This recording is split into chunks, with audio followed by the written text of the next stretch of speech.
Olá, eu sou o Leandro de Araújo, professor, escritor contista, poeta, e hoje eu vim até aqui para ler um conto para vocês, um pequeno conto que fala sobre algo muito humano e muito comum entre nós. Já peço desde já, caso vocês gostem do conto, que vocês compartilhem com as pessoas que vocês gostam, se inscrevam aqui nesse canal e comentem ali o que vocês acharam, se querem que eu continue com esse projeto de leitura de contos para vocês. Bom, o conto que eu vou ler hoje é um conto que se chama Apenas uma Árvore na Calçada. E ele começa mais ou menos assim. Ela não tinha nada demais. Não era rara ou frondosa. Quase não dava sombra. Suas folhas tinham um verde desbotado e florescia apenas uma vez por ano. Flores pequenas, quase imperceptíveis e sem perfume algum. Mas estava ali, na calçada da grande metrópole, próximo ao meio-fio daquela avenida movimentada e em frente a uma grande livraria, de onde diariamente entravam e saíam centenas de pessoas que jamais olhavam para ela. A árvore estava em um quadrado de terra aberto na calçada justamente para que ali se plantasse uma árvore. Alguém, em algum momento, a mando de outra pessoa, a trouxe e plantou ali. Não se sabe ao certo se o objetivo era deixar a cidade mais bonita, supostamente mais natural, ou simplesmente porque as cidades costumam ter árvores nas calçadas. Ela mesma, a árvore, sequer tinha consciência de sua existência, pelo menos até aquele dia. Quando o amanhecer começou a iluminar a avenida, procurando espaço por entre os prédios em um ensolarado dia de primavera, ela se tornou consciente pela primeira vez. A primeira sensação que experimentou foi de susto, quando um ônibus passou a toda velocidade, agitando seus finos galhos e fazendo um barulho medonho. Como se tivesse despertado de um pesadelo, ela gritou. Porém, por mais que se esforçasse em gritar, parecia que ninguém ouvia sua voz.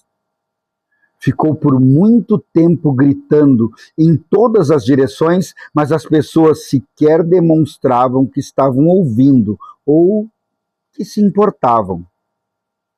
Era como se ela nem estivesse ali.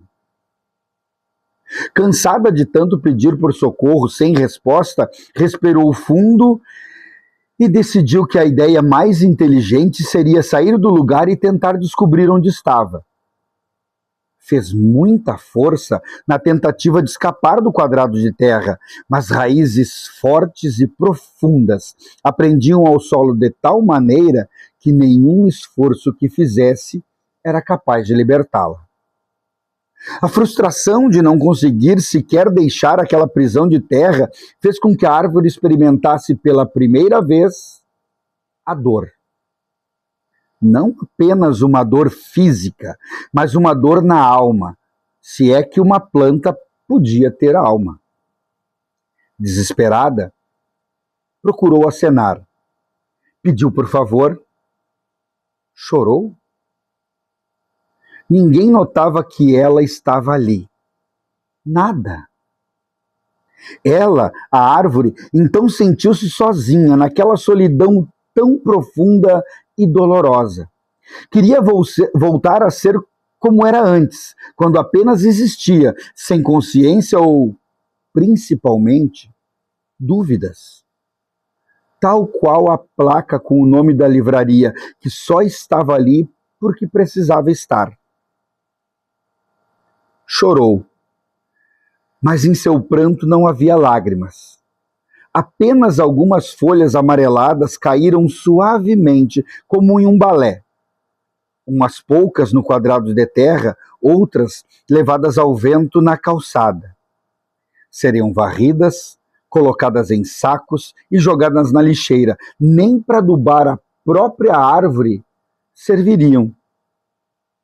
Ela queria saber de quem eram as mãos bondosas que abriram a terra e a plantaram ali.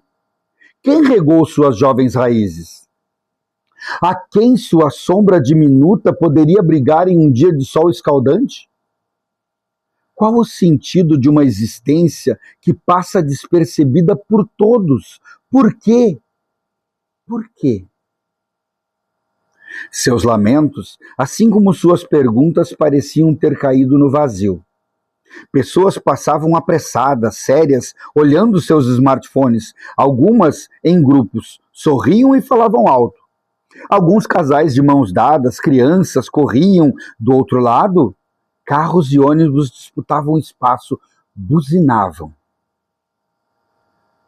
A tardinha ia chegando, e o sol já espreitava por entre as frestas dos prédios no outro lado da avenida.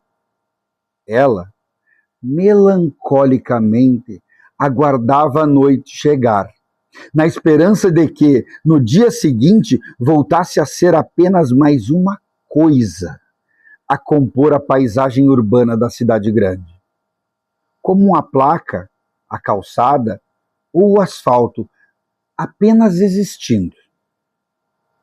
Então, quando a tristeza e o vazio pareciam consumi-la e a dor era maior que a própria vontade de existir, um pequeno pássaro pousou de forma estabanada em um dos finos galhos que apontavam para o céu. Pequenino, pulou um pouco de um lado para outro, espiou em todas as direções e, quando se sentiu seguro, abrigou-se em meio às parcas folhas, de maneira que pudesse ficar oculto de olhares curiosos ou de predadores. Logo em seguida, 2 borboletas amarelas pousaram em uma folha. Deram algumas voltas ao seu redor, como em uma dança, até se encontrarem e se enlaçarem em um ritual onde havia perpetuação e amor. Como em um passe de mágica, do quadrado de terra onde estava plantada, emergiu a larva de uma cigarra que subiu por seu tronco até uma altura confortável, de onde o inseto pôde libertar-se, esticar as asas e voar. Caiu a noite, e ela ficou em um silêncio cortado por suspiros que ninguém ouvia, e lágrimas folhas que ninguém notava. Uma existência composta de pequenas flores sem perfume, algumas folhas de um verde desmaiado e um quadrado de terra aberto em uma calçada da metrópole. Quando compreendeu a razão de sua existência, finalmente encontrou seu lugar no mundo, a consciência de que, mesmo na simplicidade de seu existir, a força suficiente para oferecer abrigo para o pássaro, amor à borboleta e vida para a cigarra, ou a quem quer que precisasse dela. Quando a árvore se deu conta disso, se as pessoas parassem para olhá-la pelo menos uma vez, certamente perceberiam que, além da folha que caía e que era uma lágrima, agora também na árvore havia um sorriso. Então, esse foi o conto que eu reservei para ler para vocês hoje. Espero que tenham gostado. Mais uma vez, se gostaram, me diz aqui embaixo, comenta se eu continuo lendo para vocês alguns contos ou não, e aí eu já posso pensar em uma história nova para trazer para vocês. Não esqueçam de curtir o canal, se inscrever no canal, toda aquela conversa que a gente escuta aí nas redes sociais, para que eu continue produzindo e que vocês continuem assistindo esse material. Grande beijo em todo mundo.